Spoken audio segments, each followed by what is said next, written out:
Hey guys, Captain Dylan Hubbard here at Hubbard's Marina, and welcome to the Sunday night live stream show. Thanks for tuning in and hanging out with us tonight. Hopefully you're ready for a good time. I know I am, and I always appreciate hanging out with you guys and having a good time doing our Sunday night live stream show. We're going to be talking about fishing, what's going on now, what's coming up, what's biting.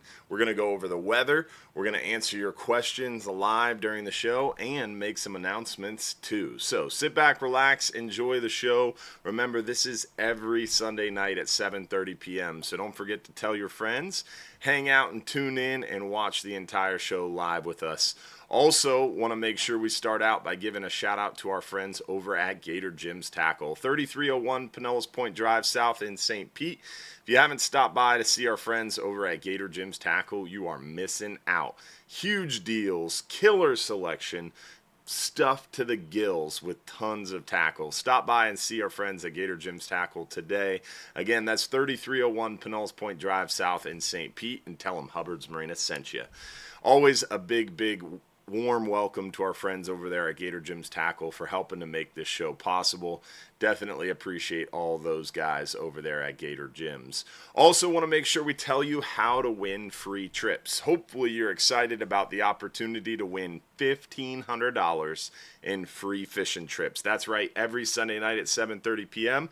this show happens for an hour, and we talk about what's going on, what's coming up, and more, and we give away $1,500 in free fishing trips. A 5-hour half day for 2 guests, a 10-hour all day for 2 guests, and a 39-hour fishing trip for 1 lucky winner. All you have to do in order to be able to win a free fishing trip is watch the entire show live, comment 1 time on the Hubbard's Marina Facebook live stream, then stay tuned live for the entire show, because at random intervals we're going to do those giveaways. You'll see your name appear on the screen, and I will announce your name live during the show. And then you have 5 minutes to text us at the phone number on the screen in order to claim the free trip. So you enter by watching the entire show live and commenting once on the Hubbard's Marina Facebook stream, and you claim your free trip winning by texting us at the phone number on the screen within 5 minutes to prove you're watching live. So watch the entire show live, comment once, then text us if you're picked as one of the lucky winners within 5 minutes. That's how you enter, that's how you claim it, that's how it works. Also, I want to make sure we always start out by giving a shout out to those who are sending stars. The stars are a way to help us to fuel the live stream show and continue to do what we do over here on Sunday nights. So we always appreciate all our star senders. Jeff Reedy with a big 1,200 stars kicking us off right. LaShonda Brown with a big 500. We had Stephen Batchelor with a big 500. Barry Long with a big 500. Larry White with the big 500 as well. Appreciate you also. Mick Higgins, John Bull. We had Richard Blazak and Scott Flynn as well. Appreciate all the stars getting us kicked off right tonight on this beautiful Sunday, July, what day is it? 6th? 7th? July 6th. Congratulations. I know what day it is. It's been a long weekend. Definitely a long weekend. And definitely been a little bit nautical out there, but things are looking up. We're going to talk about the weather here very shortly. But first, as always, we like to start out by telling you how to enter, give a shout out to our friends at Gator Jim's, talk about the star senders.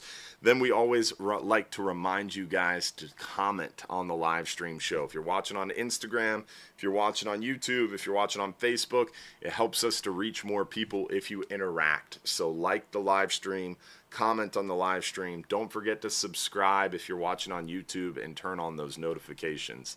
Adam Franklin, appreciate those 500 stars, buddy.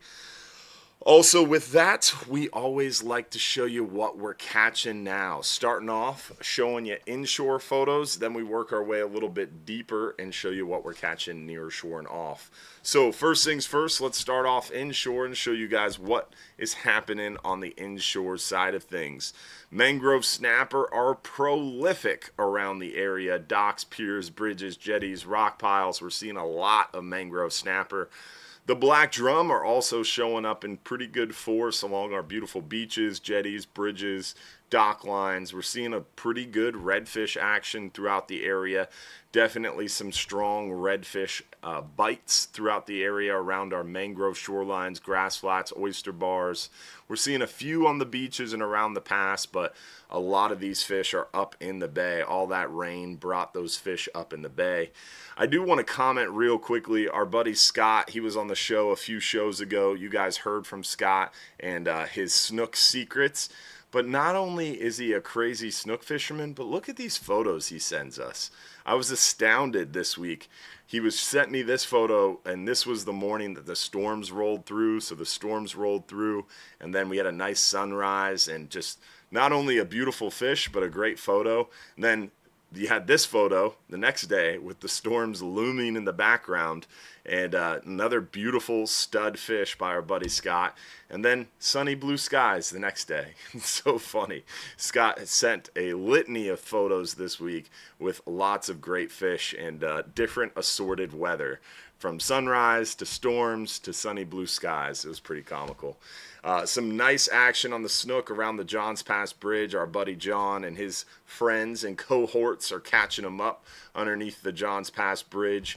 Definitely more and more snook are showing up. This morning the snook were finally thick around the docks, which was cool to see again. Scott with another beautiful photo and even more beautiful snook out there on the beach. Definitely a lot of snook around the beaches, passes, docks. We're seeing more and more of them. Of course, around the passes, cuts, inlets, we're seeing a lot of snook out on the beaches and around the islands and around the bridge too. Some tarpon action has been prolific. A lot of tarpon around. Some big fat trout out on the beach and around the pass and around the islands and around the dock lights and bridge lights at night too. So cool to see the trout so prolific and still continuing to bite really well despite the warmer weather. That's about it. Inshore, on the inshore side of things. Angie, darling, appreciate those 1,000 stars. Thank you so much.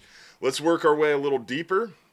Show you guys what we're catching out there on the nearshore and offshore side of things. Definitely some big fat red grouper as of late. We're seeing some nice red grouper action. This was a big fat keeper on our 10-hour all day.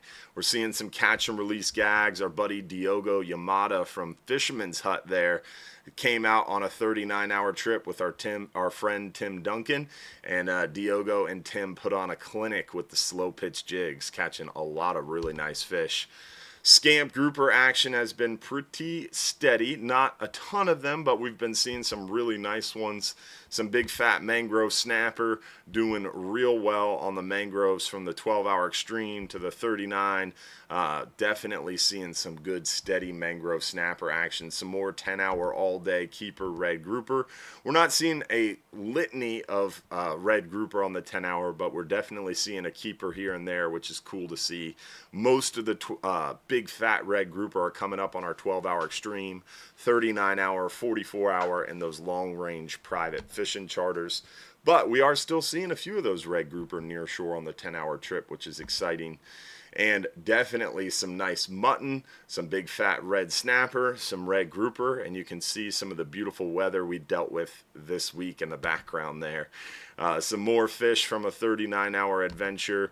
Definitely some solid red snapper. The 39-hour trip that came in this morning probably had one of the strongest average sizes that we've seen in a while. This morning's jackpot weigh-in from that Friday 39-hour trip, there was probably at least 12 to 15 red snapper weighed in that were between 18 to 20 pounds. Crazy the amount of really big fish that we saw on this last 39-hour trip. So as the season has progressed, the red snapper fishing has only gotten better, which is really, really cool to see. There's our friend Diogo Yamada with a nice red snapper on the SPJ, the slow pitch jigs. Big fat red snapper from the 39-hour trip. Definitely some good ones going on out there in the deep. We're seeing some solid fish. It's a good time to get out there and do some catching with us. Remember, red snapper season goes all the way through end of day, September 15th. So we got a lot of opportunities left. Beautiful scamp grouper there. Some kingfish action. We saw wahoo this week. So some pelagics are still fired up as well, which is cool to see.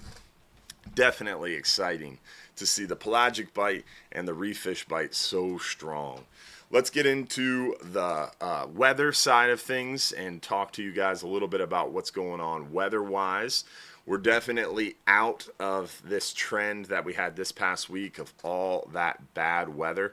We've been seeing quite a few storms this past week, but now it's getting better and better and better. So let's hop on over there to the Hubbard's Marina Facebook or Hubbard's Marina website page. And on the website page, we're going to go ahead and look at fishing trips and then click weather links, and under the weather links we're going to see the 5 and 10 hour forecast, and you can see the weather is getting really nice this week. Absolutely beautiful through most of the work week and through the weekend. Potentially the 14th, 15th we might see a little bit of weather, but the forecast has gotten better since this morning and we'll show you why. But today, pretty nice out there today. Tomorrow is even better. The rain chances going away. Still a little overcast tomorrow, but rain chances are severely diminished, which is good to see. Winds are also calming down. Tuesday, look at that. Absolutely no wind. Very, very, very low rain chance. Wednesday, no wind at all. It's really looking good this week as far as the winds are concerned. As we get into the weekend, rain chances go up a little bit, but not terribly. And looking real, real nice all the way through the week. So it is summertime.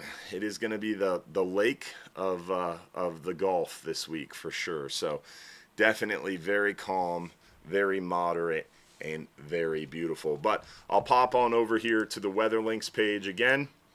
And once we're on the weather links page, we're going to hit the ultimate storm forecast, spaghettimodels.com, and check this out. This is what potentially might mess us up a little bit here later in this coming up weekend, and following this coming up weekend. Let's go to Western Atlantic, change this over to precipitation was the word I was looking for. So this is Monday. You can see not a lot of rain chance. Let me change this so you can see it even better, because we don't really care about the Western Atlantic. We're looking specifically at southeast. So there you go. You can see Florida a little bit better. So this is Monday. Looking pretty nice out there through the day. Monday, not a lot of rain around. Tuesday, looking pretty nice Tuesday. Maybe a little bit of chance Tuesday, but not much. Wednesday is looking really nice as well. And then as we get later into the work week, you see this frontal boundary start to kind of push down into the area. Thursday still looks good for us all the way through day Thursday. And then into Friday, that frontal boundary builds. And still nothing Friday. So all the way through Friday looks pretty good. But that frontal boundary kind of stalls out. And that's what's bringing the rain chance higher over this upcoming weekend, Saturday and into Sunday. Really, this rain kind of hangs around. So Saturday, Sunday. And you can see this little spinner out here, that stalled front potentially might form something off the North Carolina, kind of northeast coast of the United States. So nothing for us to worry about, but that could potentially spin us back some rain. And that's what's increasing the possibility of rain chances through the weekend and into the coming work week. There's Monday, Tuesday, Wednesday.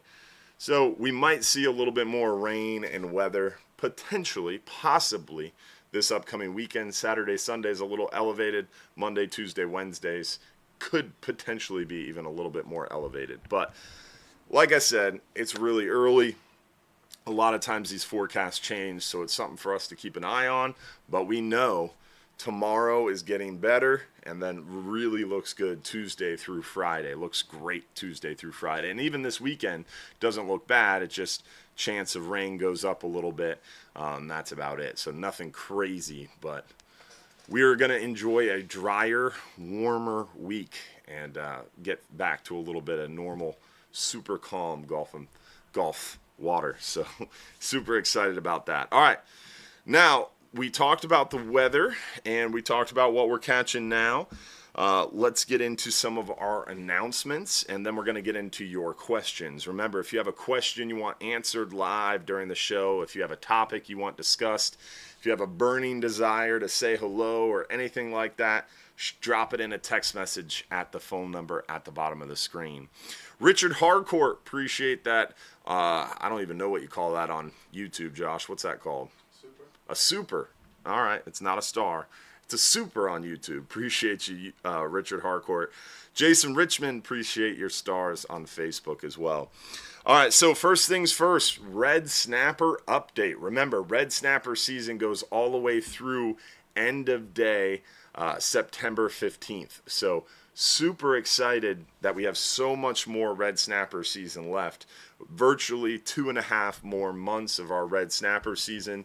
And every year it's the same. And it's even worse this year. Everybody freaks out about Red Snapper. They can't wait. And Red Snapper season's finally open. And they get so excited. And everybody comes out in June. And then once July rolls around, people are like, Red Snapper. The numbers start to drop off. We get lighter and lighter loads. And then by August, people are like, Red Snapper. Literally, we have August trips that are like half full. And then come September, Red Snapper season ends September 15th and gag season opens September 1st. So the first 2 weeks of September are like the first 2 weeks of June. Well, pretty much sold out already. So the first 2 weeks of September is crazy, but all of August, super light loads, and July are pretty light too. So I want to show you this here real quick. So here is our booking screen. Kind of hard to see, so I'll talk you through it. So today's 39-hour trip left the dock with 25 people. Tuesday's 39-hour trip only has 40 people. Friday's 44 has 40 people. Next weekend, Sunday the 13th, only 25 people booked. So July 13th, only 25 people booked. The last Sunday in July only has 34 people booked. The last Tuesday in July only has 29 people booked. So there's multiple Red Snapper trips in July that are less than half full, less than 50% full.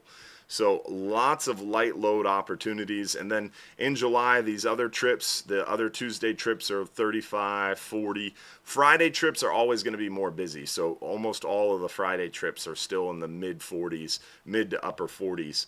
But watch as we move into August. The Friday trips in August, 35, 30 people, 21 people on a Friday trip, August 29th. So light loads in even the Friday trips. The Tuesday trips in August, 19 people, 22 people. So super light loads on Tuesday trips in August. Sunday trips in August, we've got 16 people on the 3rd. We're going. That's enough to go. We've got 15 people on the 10th. We're going. That's enough to go. So super incredible light loads.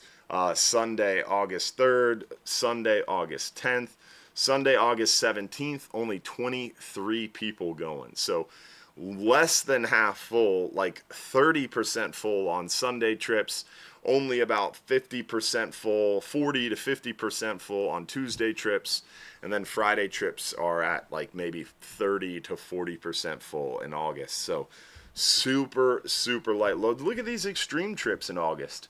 6 people, 7 people, 4 people, 2 people.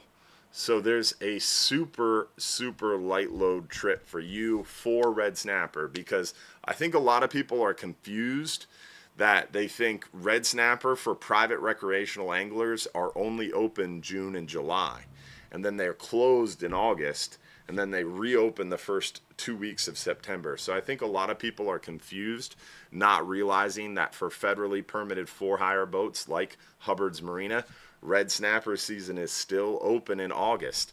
And we get those Kubera snapper opportunities, and with less people, you're going to have more flatlining opportunities. We see some wahoo then. That's the start of that fall push of that current. So a lot of times we'll get some of that loop current action, so we'll see more pelagics.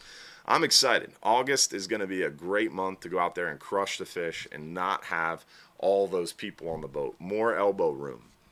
So, wanted to make sure I emphasize that to you guys. Plus, I wanted to showcase again our online store. If you go to hubbardsmarina.com, once you're at hubbardsmarina.com, right on our website, right on our homepage or any page of our website, you can click shop.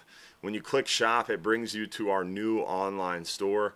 We've got tons of new gear on the online store, lots of new shirts.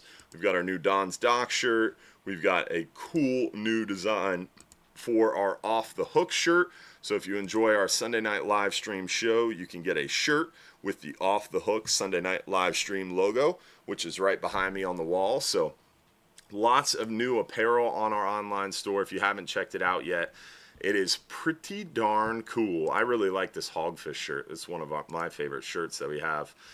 It is really cool. Plus, we've got tons of shot glasses, we've got tackle, we've got lures, we've got slow pitch jigging stuff, we've got reels, we've got rods, we've got tons of opportunities for cool stuff on the online store. So definitely stop by and check out the Hubbard's Marina online store, because there is a ton of stuff. If you're too busy to come on down to Hubbard's Marina, you can always stop by the online store and get you something special right on the website, and we'll send it to your house, which makes real easy. So check out the new and improved online store. Our team has been working so hard on it. We want to make sure we shouted that out, because there's been a lot of effort put into that online store for sure. What's that name on YouTube down there, right corner, Josh? Is it just the Bucks? Appreciate the super, the Bucks. I think that's all the name is. No, the Buckasani. Appreciate you on YouTube for that super. All right, so with that, let's get into your questions. So if you have a question, topic, something you want covered live during the show, drop it in a text message to the phone number on the bottom of the screen. Josh is pulling up the questions now, and before we get into the questions, the first thing we got to do is do our first giveaway of the night. Remember, we've got a 5-hour half day for 2, a 10-hour all day for 2, and a 39-hour to give away. Remember, you have to watch live, comment once on the Hubbard's Marina Facebook stream, and then stay tuned, because if you're picked as one of the lucky winners, you got 5 minutes or less to text us at the phone number at the bottom of the screen. And don't forget to subscribe at YouTube while we're at it. All right, let's see who won. Let's do the 10-hour trip this week. 10-hour trip, 1 lucky winner, 2 guests. Let's see who won the 10-hour all day for 2 guests.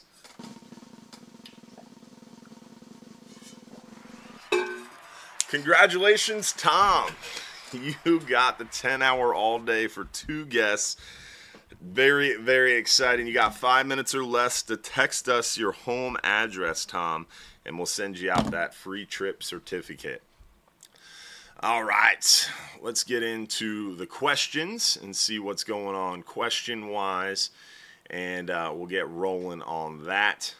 Once we get them to pop up here, again, don't forget to subscribe on YouTube. I don't know if I mentioned that yet tonight. We're trying to build that YouTube, and we're very excited, working really hard on that for sure. Hopefully you remember to vote as well. We have the Best of Florida voting open, and that's still going on, so hopefully you have a chance to catch that as well. All right, first question of the night. What is the final rule, or that first page, Josh? Let's grab that second question on the first page. Taylor there. All right, what was the final length on gag grouper season?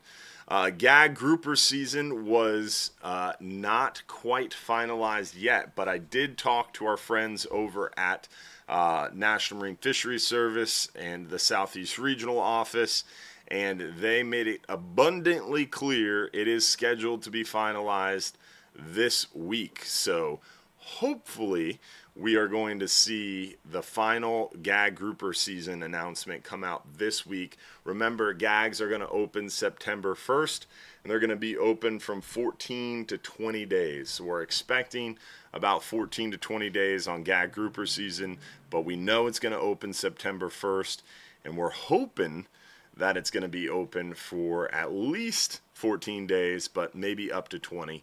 Again, that should be finalized this week. So Hopefully. That's what I was told, at least. As far as amberjack season goes, amberjack season is scheduled to open September and October. That is the projected opportunity. So I don't know. We saw amberjack season potentially not opening at all because unfortunately last year they're claiming that there was an overage on the amberjack quota of, I think it was like 250%, they said, which is crazy. So very, very frustrating to see that, but hopefully they'll get that fixed up, turned around, and we'll be able to see amberjack season actually happen.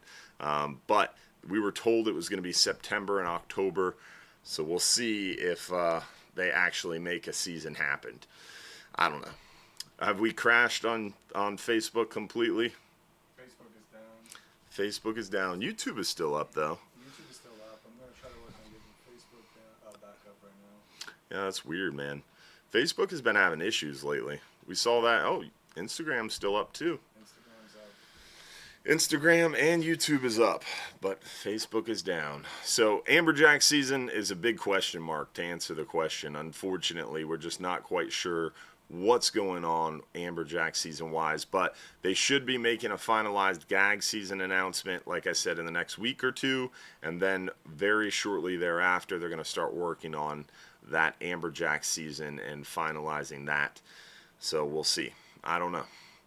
If you're texting us saying that the show is down on Facebook, we're aware. We're trying to work on it, but you can watch on YouTube. YouTube and Instagram are both still up. All right, with that, amberjack season, also triggerfish, remember, are open all year except for January, February, June, and July. The only other species that has a season, remember, red grouper is open all year now, so we only have red snapper, amberjack, triggerfish, and then gag grouper, which we already talked about as well. So those are the seasons. Those are the 4 fish. So hopefully we'll have a good gag season announcement. Maybe a little bit of amberjack season. We know we got 3.5 months of red snapper. Fun. We'll see what else happens. Next question. Are circle hooks mandatory on your trips? Remember, we don't have rules on circle hooks. The rules on circle hooks are only in the Gulf. So if you're fishing in the Gulf with natural bait, dead bait, live bait, you have to use a circle hook. Non-stainless, non-offset circle hook, but you can use whatever hook you want. Just remember the rule is non-stainless, non-offset circle hook. So we have to tell you the rule. That's kind of our rule. For those people, I guess the people who are commenting what happened to the live, I can say that we're live on YouTube, but they're not going to hear us because they're not live on YouTube, or they wouldn't be commenting that the show is down. So I guess we maybe have to comment back to them, Josh. Hey, check in on YouTube if you can. All right, so let's see here. How deep are you fishing for the red snapper? We're fishing about anywhere from 120 to 140 foot of water to start, but really the best area for us has been most productively about 160 to 200 foot for the red snapper.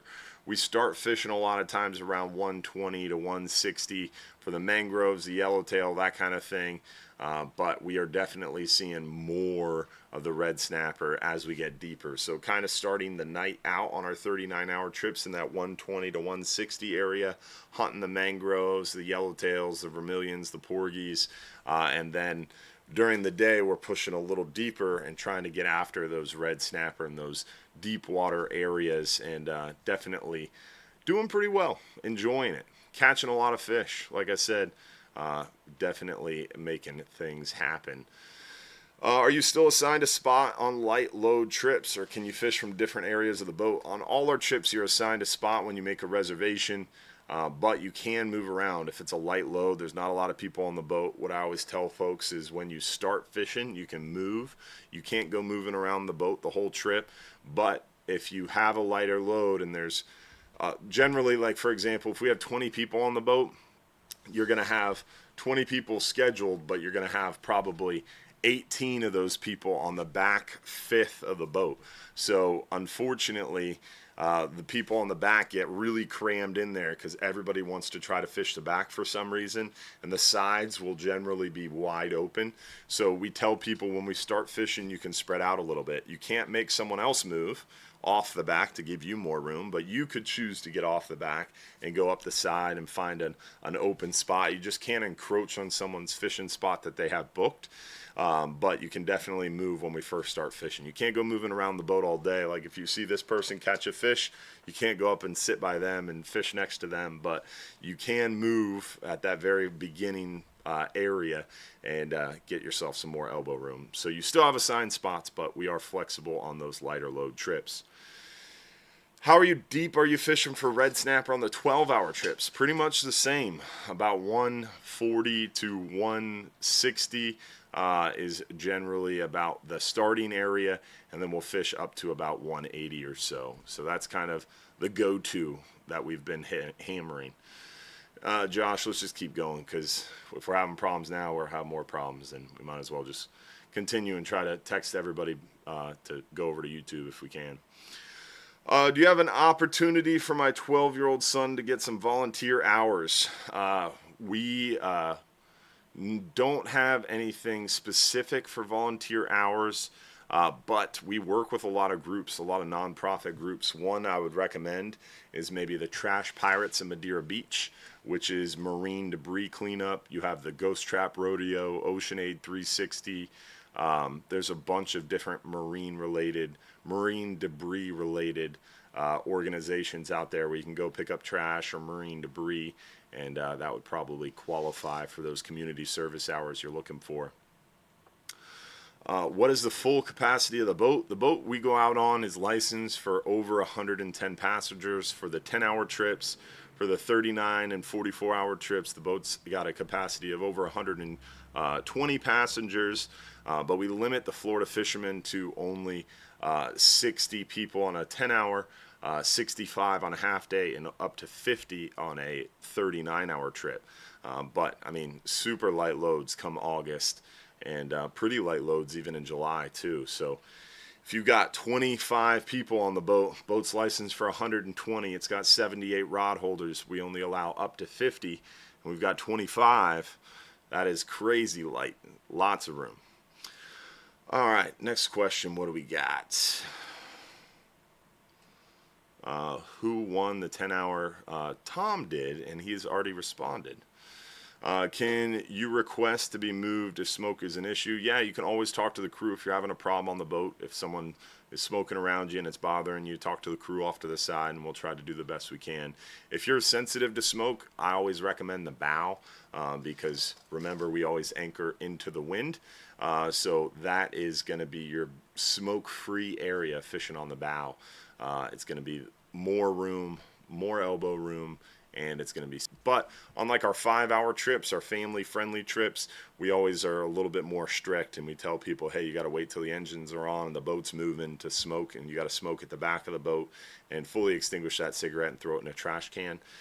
10-hour trips, we're pretty strict about that, but a little bit more relaxed. Longer range trips, the more advanced angler trips, the 39 hours and such, we're much more relaxed, because a lot of times there's more people on the 39-hour trips that are actually smokers compared to non-smokers. So just a little different. Let's see what else we got. Richard Harcourt, appreciate the super on YouTube there. What to pack for a Friday 12-hour trip? I would make sure that you're packing similar to a 10-hour trip. I'd bring a 4/0 reel with like 30 or 40 pound, and be fishing probably with double, maybe 4 to 5/0 hooks and a small chunk of thread fin. Definitely a good go-to. And then if the bite's a little bit slow, I might drop down to like a 4,000 or 5,000 series spinning reel with 20-30 pound test and maybe a 30-pound leader and maybe some smaller hooks like a 4/0 double snell with maybe a smaller chunk of thread fin or a live shrimp. Would be a good option, or even squid if you want to go that route too. So all good options. And as far as what to pack for the 12-hour night snapper trip, you'd pack similar to the 10-hour trip. You could bring some snacks, drinks. Just remember, no guns, drugs, glass, or alcohol. All right, what else we got? What about that Weston one? I plan on surf fishing at the end of July with water temps being high and still hot. My targets are pompano, whiting, snook, and tarpon. Definitely good opportunities there. Pompano's been a little soft. Should be a ton of whiting that time. Tarpon on the beach from shore is a little bit challenging, but if you know what you're doing and you get lucky, you could have a shot. There's some guys catching tarpon, hooking up with tarpon from John's Pass. Our buddy John Sasser hooked up with a nice one the other day. A couple of his buddies have hooked up, and even a few have been landed from around the John's Pass bridge. Snook are super thick. I would recommend going back a few shows ago. We had Scott Sadorf on the show, and you could find it on YouTube. It got cut off short on Facebook too. I don't know what's going on with Facebook, but that was a killer episode, and he gave out snook fishing secrets from the beach. It was pretty cool. I understand spinning setups aren't ideal for the 12-hour stream. If I bring an 8,000 size spinning setup for flatline bottom fishing, would the crew have an issue with it? The problem is, even if you brought a 20,000 spinning reel, the biggest spinning reel they make with 150 pounds of drag, they don't make that, but I'm being facetious. It doesn't matter because of the physics, right? When you're using a spinning reel and you're fighting a fish, they have higher gear ratios. So the higher the gear ratio, the lower the torque. So you don't have a lot of power with a spinning reel because of that gear ratio. Then also, the way you hold a spinning reel, you're fighting that fish with one arm. You've got no leverage. With a conventional reel, you've got the butt of the rod underneath your right arm, you've got your left hand in front of the reel, you got your right hand on the reel. You're using your entire upper body as a lever to fight that fish.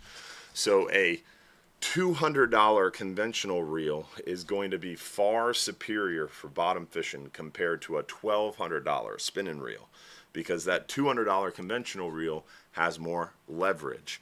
So really, really, really important to consider that when bottom fishing. If you want to bring a spinning reel for some flatline fishing, or if the bite's slow, some super light tackle fishing with small chunks of bait, that would definitely be a good opportunity or a good option. But dropping down a big dead bait or a pinfish on a spinning reel is going to waste your time. It's going to make you angry. It's going to tangle up people around you. You might get lucky and land the fish, but you're going to get tangled, and you're probably going to lose the fish, and it's going to just make it for a negative experience. So don't drop down big baits, big leads, or big spinning reels. Keep them small, stick to the light tackle, or bring a big spinning reel to use for a flat line or a pitch rod. But you're asking for problems if you're using a spinning reel for bottom fishing with big baits. Do you guys really use relentless knives to clean fish daily? Are they worth the money? Not all of our guys. So knives are really personal preference. We got a lot of those relentless knives, and I passed them out to our crew.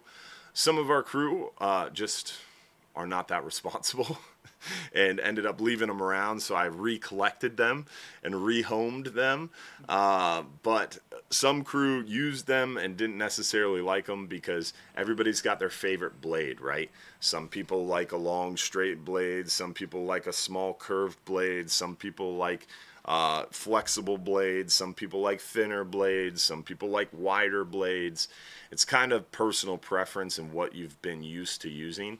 So the relentless knives come in 5 great models, but they are still, so they don't have a knife for everyone. If you're used to a certain style of knife, they might not have that style of knife, which makes it difficult to make the switch. Those who like that style of knife love them, and they work really well. They do stay really sharp. We had one on our bait cutting station for like a year and a half. It never got dull. It never rusted. It was still a really great, clean looking knife until, unfortunately, it walked away. Unfortunately, but definitely was impressive that it was able to sit back there for more than a year and not get rusted. I've never seen that in my life. So they are worth the money if you like that style of knife, that style of blade. highly recommend. Incredible feel, incredible balance, and they're coming out with more models, so I look forward to seeing some new models at ICAST, which we'll keep an eye out for. All right, what else we got? What other questions do we have? Should I have my own equipment for the 12-hour extreme, or is the rental enough? You can rent a rod and reel, and the 12-hour extreme rod rental will get the job done. If you have your own tackle, always recommend bringing that. But if you don't have the right tackle, then stick to the rod rental. So it's kind of hard to say if you should bring your own gear, or if you should rent a rod and reel without knowing what kind of gear you have. So if you could provide some insight to what you currently have, then we could kind of help you out a little bit more. Or you could give me a call this week and we can work with you that way too. Is a 50-pound mono top shot with 60-pound braid a decent setup for big reds, gags, and amberjack? No. It would be really good for red snapper. But if you've got your red snapper rod and reel setup is not going to ever be your gag group or amberjack setup. At least not mine, right? I'm going to have a rod with 60-pound test, maybe 60 or 80-pound leader for my red snapper. And then I'm going to have a rod with 80 or 100-pound test and 100 or 125-pound leader for gags and amberjack, with a much bigger reel, much beefier, much heavier drag, much lower gear ratio. Red snapper, I want that like Daiwa Saltiga LD50 with 40 pounds of drag. Whereas a gag or an amberjack, I want like that LD60 with 50 pounds of drag, much bigger, beefier reel that I wouldn't want to fish with all day for smaller snapper species. So it's definitely a little bit different. Is that a gas pump you're putting in? No, it's a diesel pump. And our diesel pump on our dock was destroyed from Hurricane Helene, so we're putting in a new diesel pump to replace it. This September, what's your go-to bait for the fish finder rig? All year round, baby. Thread fin plugs. Cut the head, cut the tail, trim the belly, get you a nice rectangular chunk. Put that on a double snell. That is definitely the best go-to option for... can you send him a link to the new show too? Because he's talking about Facebook, so he might not be able to watch us right now. But definitely the go-to all year round is the thread fin plug on a double snell rig, because you're going to have your best opportunity to catch the most amount of fish that way.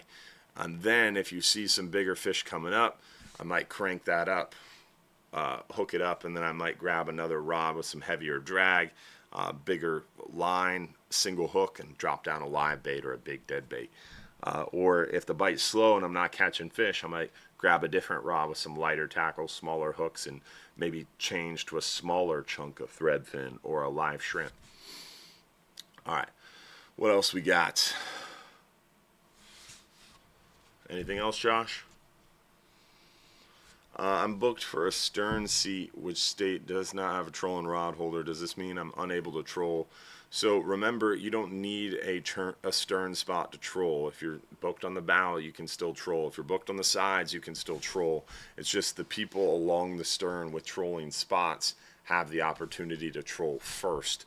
If they choose not to troll, then someone who's on the bow or on the sides or somewhere else on the boat who wants to troll can use that spot. Remember, your spot assignments are for bottom fishing. It's not a trolling trip. You can troll on the way out, but that's on your own decision, left up to your own devices. So the crew's not always available to kind of wait with you for trolling.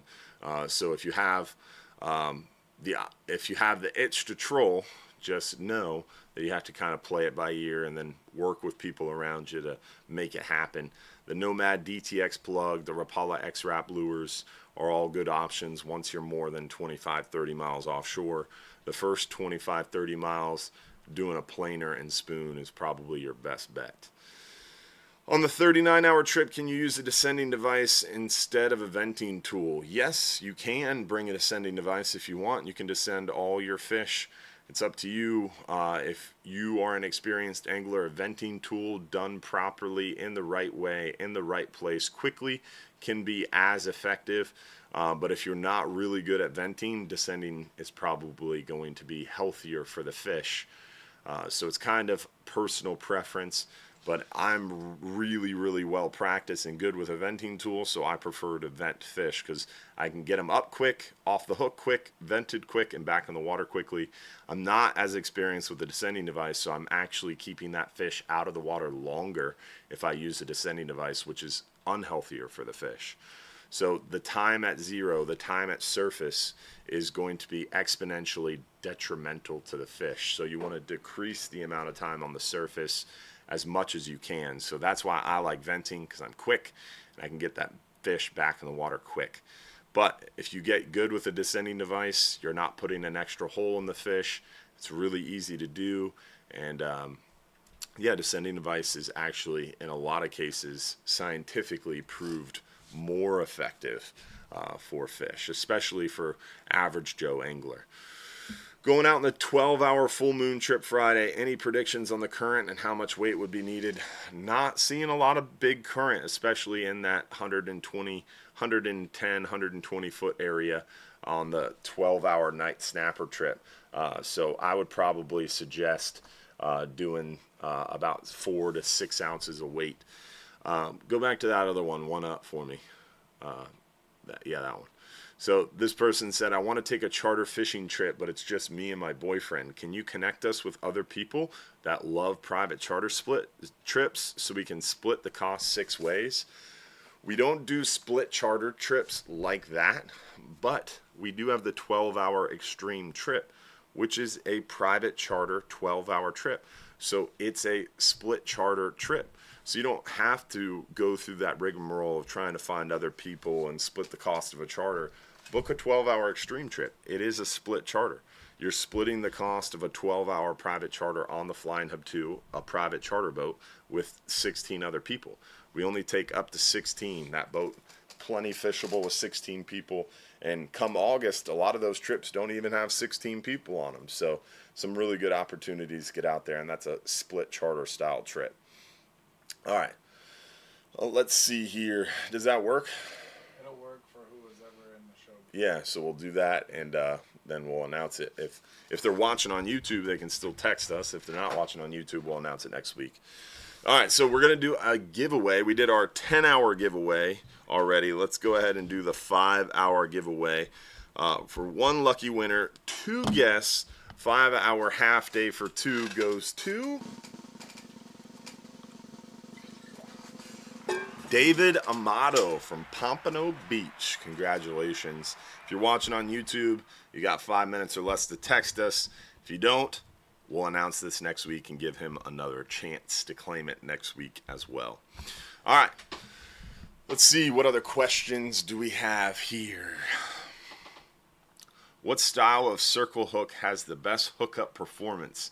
So you can't use it has to be non-stainless, non-offset. So it doesn't really give you any other options. So I like the owner hooks, the Gamakatsu hooks. Definitely works pretty well. Any tips on proper cut bait hooking? You want to make sure the barb of the hook is exposed. So some people try to bury the hooks in the bait. That doesn't work. You want to bring the hook all the way through the bait to make sure the barb is exposed on the other side. Really important to have that barb exposed so that way you have a better chance of hooking the fish. How do you weed through all the gray snapper when fishing near shore from mangroves or hogfish? Persistence. There's only one thing you can do, and that's to hook them. You can hook them, reel them up, and release them. You can hook them, reel them up, and throw them in the cooler. But they are super, super, super aggressive, and it's hard to weed through them unless you catch them and keep them or catch them and release them. Or chum.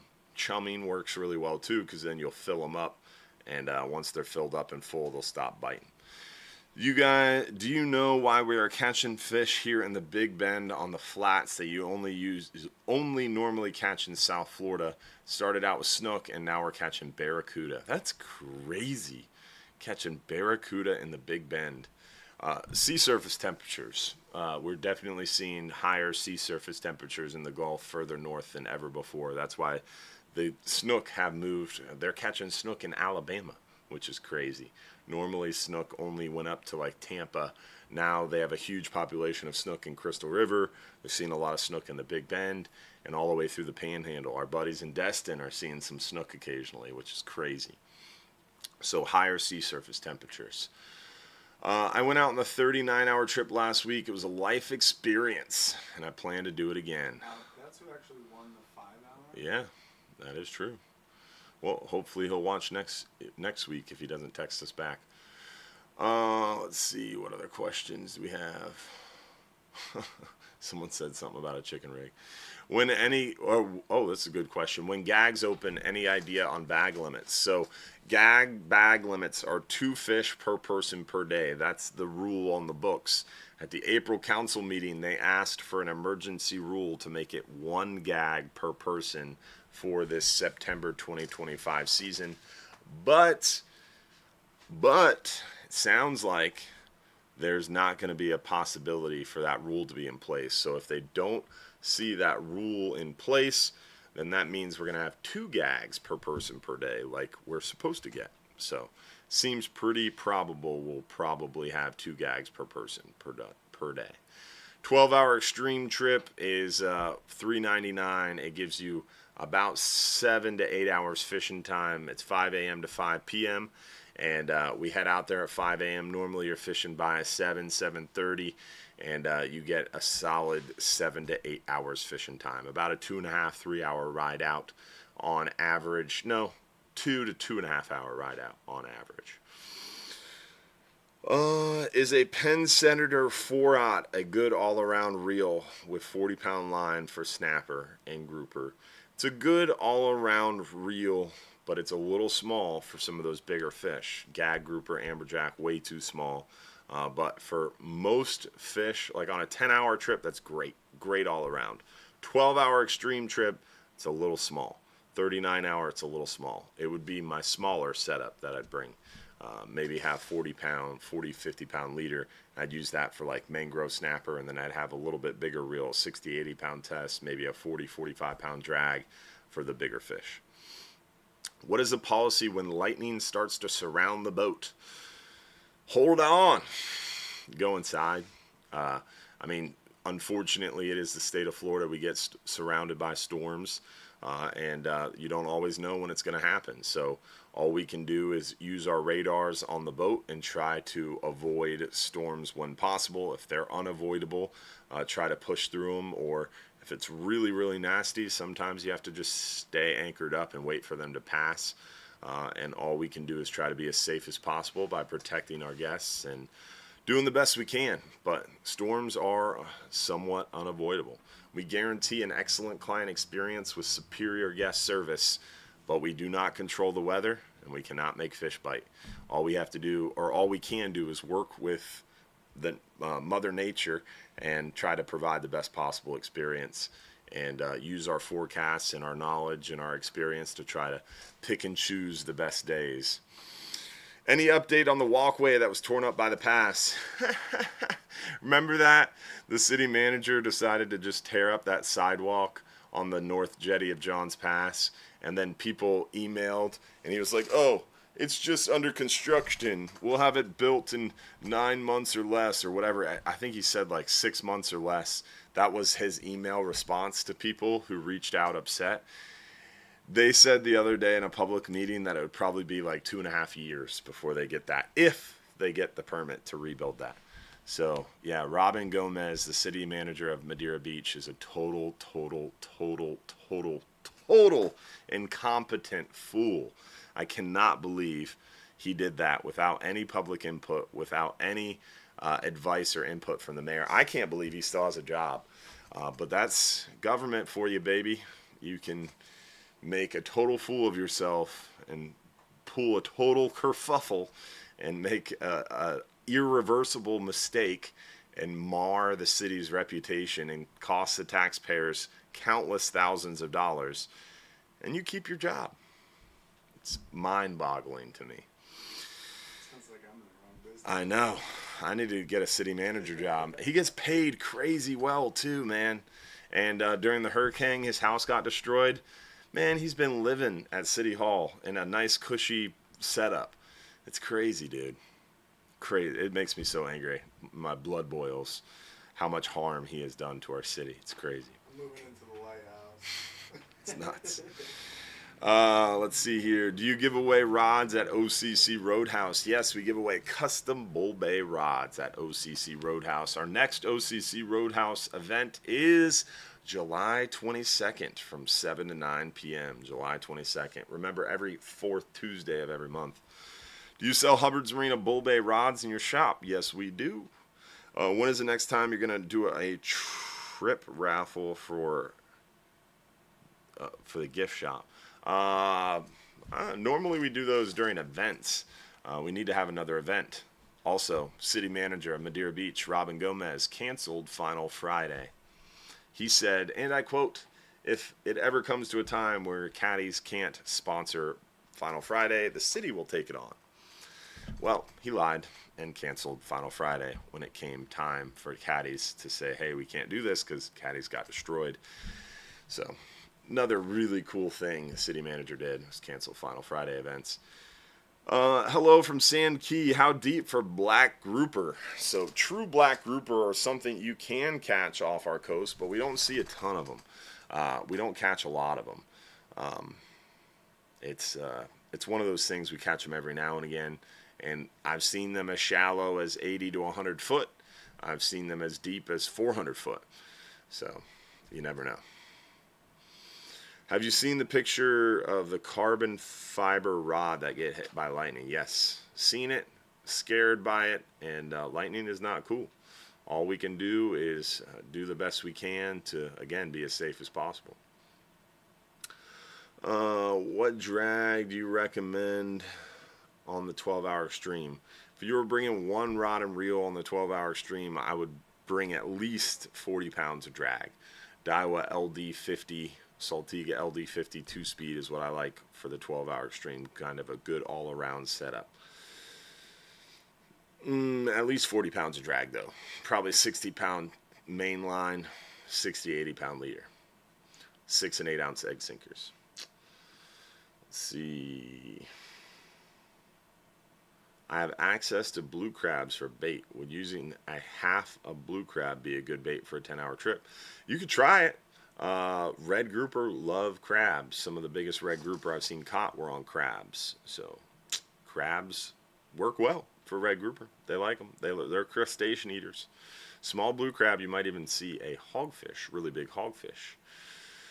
Let's see. What else do we got? Oh, someone sent a photo of a true black grouper. Wonder how deep he caught that. Oh, that was the guy who asked. Let's see. I have a question. I'm watching your podcast. How do I win free fishing trips? We talked about that in the beginning. All you have to do is comment once on the Hubbard's Marina Facebook stream, which is kind of silly tonight because Facebook crashed on us, unfortunately. I don't know what's up with Facebook, man. It's very hit and miss. YouTube is so solid. We should just do live shows only on YouTube. We could. But the problem is a lot of people have Facebook too, right? So, but I feel like people are going to start to get the hint that maybe you should just watch on YouTube, comment on Facebook once to enter to win the live stream, and then if Facebook crashes, you can still watch on YouTube. Plus, a lot of people like watching on YouTube because they can put it on their smart TV at home. You know? Yeah. You're looking at me crazy, like I'm crazy. I'll talk to you after. Now he's ignoring me. All right, do we have another question? We have one over here. We do. Going out Friday on the night trip. Any tips you'd recommend? I would recommend talking to the crew, asking questions, look around for people on the boat who seem to know what they're doing, talk to them. When I was a kid on the 39-hour trip, I was blessed because I knew the galley cook. So I would talk Tammy into letting me, or I guess I can't really say this. I would somehow procure, no, I have to be, let's just say a friend would give them beer and then they would talk to me, and I would get people who knew what they were doing, who were experienced, to talk to a little kid and give me advice, and I'd be able to chat with them. Some of my best memories on the 39-hour trip at a young age are sitting there on the stairs on the ride out talking to people like Jighead Ed. May he rest in peace. He was one of the greatest fishermen that we have on our 39-hour trips. Guys like John Martin, Danny. We have so many really experienced anglers. Tim Duncan. And Tim Duncan's a guy you don't have to buy a beer. You just go talk to that dude. He's like the nicest guy ever, and he will sit there and he will help you. Guys like Jeff Reedy. We have plenty of ladies too. Estelle, Carrie, Scott. We have so many guests that fish with us often that are very experienced anglers who really care and are willing to talk to people. But you got to start that conversation up, right? So if you're open-minded, you're willing to ask some questions. The coolest part about party boat fishing is meeting people from other walks of life and other fisheries, other styles of fishing, and you get to pick up things. I mean, it's so interesting. Even on tough days, you get to see other people get hooked on fishing, or you see someone who's already hooked on fishing who might have a tip or a trick that they're doing that day that might be catching the fish, and maybe you're struggling a little bit, and you can talk to this person and you can learn a new style of jigging or a new hook or a new line-to-line knot that works really well. Just, you have so many opportunities on these trips to learn. If it's your first time, if you don't go a lot, go into that trip with the acknowledgement and the expectation that the learning curve is steep.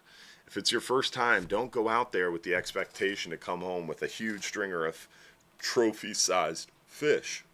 Go out there with the expectation that you're going to learn a few things, catch a few fish, meet some friends, and you're going to come out of it with a plethora of knowledge and experience. So that second trip, that learning curve will be steeper and you're going to catch more fish. You're going to get some more friends. You're going to earn some more tips. Third trip, that learning curve is going to flatten out. And you're going to start to catch more fish. If you want to flatten the learning curve and catch more fish more quickly, my grandfather always used to say, shut up and listen. You got 2 ears and 1 mouth for a reason. And it's so true on a party boat. You look around and you see who's doing what, who's catching what they're doing. And if you're paying attention, you're observant, you're willing to ask questions and lower that ego and just be there to learn, man, you can learn a lot of stuff really fast. It's pretty fun. And that's what's cool about party boat fishing, in my opinion. Set me down a nostalgic path there, guys. All right. Do we have anything else? Another question? Josh is like, it's 8:30, dude. 8:34. We gotta have one more question. What do you think about salting your bait? That is less important now because we do brine our own baits now. So we catch fresh bait, we brine it in the back of the boat, and we have a brine barrel already set up. So it's definitely a little less important. Salting your bait really helps on longer trips, 39, 44-hour trips. The day trips doesn't really help as much because you don't really have time to get that brine going. So really, it's all about getting that brine going early, getting that bait nice and seasoned, and it works a lot better that way. So if you don't have the time to brine your bait, then it doesn't really work as well. I covered all our announcements. Again, hopefully we'll see you at OCC Roadhouse July. Do you provide salt to brine bait? No. You got to bring a small cooler, like a 6-pack cooler, and a big old package of salt. It's like 89 cents at the Publix, local Publix. So grab you a big old thing of salt and a small 6-pack cooler, and you'll be ready to brine some bait. And if you're on a day trip, a 10 or 12-hour trip, get you some bait ahead of time and brine bait. Bring a cooler of brine bait. You really need 8 to 10 hours of that sitting in a really salty solution. If it's already frozen bait, you don't need ice. Just put the frozen bait in the cooler, a little bit of salt water, a ton of salt, and get that stuff marinating, and it'll be nice and ready after about 8 to 10 hours. That's what's cool about a 39-hour trip. You get that brine going, and you put it underneath the bench where you're fishing. By the time you start fishing, 7, 8, 9 hours later, that brine's ready to rock and roll. And then by midday the next day, it's been sitting there for almost 24 hours, and it's ready to rock and roll. That's why brining bait's more important on those 39 and 44 hour trips, because after 24 or 36 hours, that bait gets real nasty. But if you got it in a really nice cold brine, it's going to stay nice. All right. Supporter show, Josh. What time, buddy? 45 or 40? Can you say it? 8:50. Supporter show is at 8:50. So we are going to do a supporters after show on Facebook. Hopefully it will let us in our private supporters group at 8:50. If you're not in the supporters group, remember it's only $4.99 a month. You can subscribe right on the top of our Facebook page at Hubbard's Marina to join that supporters club. It gives you private access to our private after show every week, and also private access to our private group where there's a little bit more communication, behind the scenes info, and advance notice on things. Now, we've given away the 5-hour half day for 2, 10-hour all day for 2. It's time to give away that 39-hour trip to one lucky winner. Remember, this is brought to you by our friends over at Innovative Pools and Spa. Innovative Pools and Spa brings you 35 years of experience building pools in the Tampa Bay area, and they're celebrating the legacy of their father's company, which was recognized as a top pool builder in the area for over 3 decades. Plus, they continue to raise the bar on pool construction, design, and features. They have an unparalleled passion for the industry. Call them today at 727-788-1650 or visit them online at innovativepoolsandspa.net to find out why Innovative Pools and Spa is a top choice for families in our community. All right, with that, let's see who won the 39-hour fishing trip for one lucky winner. And don't forget to tune in next week, 7:30 p.m. and every Sunday night at 7:30 p.m. for our live stream show. All right, lucky winner of the 39-hour trip for one is... Remember, every Sunday night, 7:30 p.m. If you're too busy to go fishing, you're just too darn busy. Hopefully we'll see you sometime soon at Hubbard's Marina for some fishing, some dolphin tours, some island trips, some shelling trips, sunset cruises. We do eco tours. We got tons of private charters too. So come out and see us, and hopefully we'll see you on the water sometime soon. And hopefully we'll see you next week for another episode. Tight lines, everybody. We're out.